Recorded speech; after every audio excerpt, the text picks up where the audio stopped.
Were you aware of this? Congresswoman, as I said, I haven't seen the photos that you're holding up before.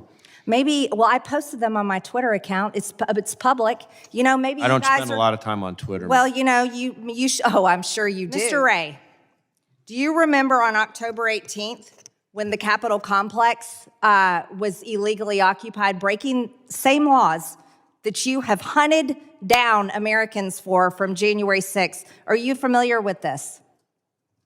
I don't recognize the picture that you're holding. Well, because maybe your agents haven't been doing a good job into investigating the organizers that broke the law, illegally occupied this very building that we're sitting in right now, and over 300 of them were arrested. Some of them attacked police officers.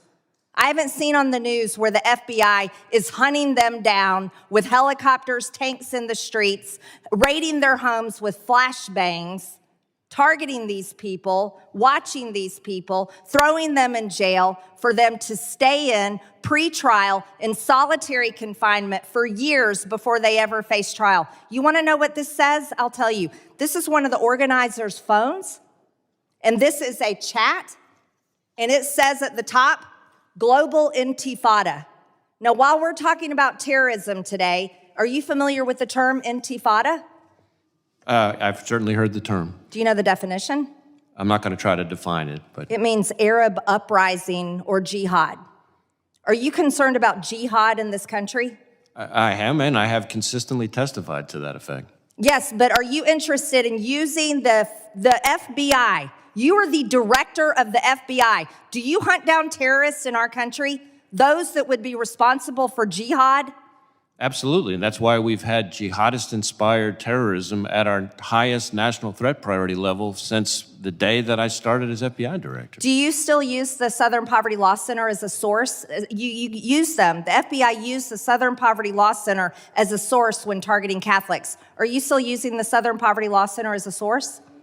Congresswoman, what I think you're referring to is the so-called Richmond intelligence product, which as soon as I learned about it, I was horrified, withdrew it. We had an inspection done, and part of the problem that we found with that particular product by that particular office is precisely what you're talking about, the reliance on the Southern Poverty Law Center and the way in which they relied on. Well, you relied on the Southern Poverty Law Center, but I would have you know, Mr. Wray, that this one right here, this person involved in the Global Intifada group that illegally, they broke the law, came in and occupied the Cannon Office House building, interrupted Congress, interrupted hearings. Right here, Katrina Bleakley is the lead attorney for the Southern Poverty Law Center. Were you aware of this?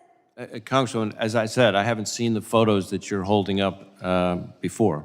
Maybe, well, I posted them on my Twitter account. It's public. You know, maybe I don't you guys spend a lot of time on Twitter. Well, you know, oh, I'm sure you do, because the Department of Homeland Security, organized with other offices, has censored many Americans, including myself. I'm not part of the Department of Homeland Security. Right, Mr. Wray, you should be interested in investigating terrorism, and this right here is proof that we had terrorists in our own office building. Global Intifada. And you rely on the Southern Poverty Law Centers. Katrina Bleakley is one of the organizers. I'll send this over to your office so maybe perhaps you can stop targeting innocent grandmothers and veterans who walked through the Capitol on January 6th and might actually go after people tied to Hamas, tied to Hezbollah, and likely Iran.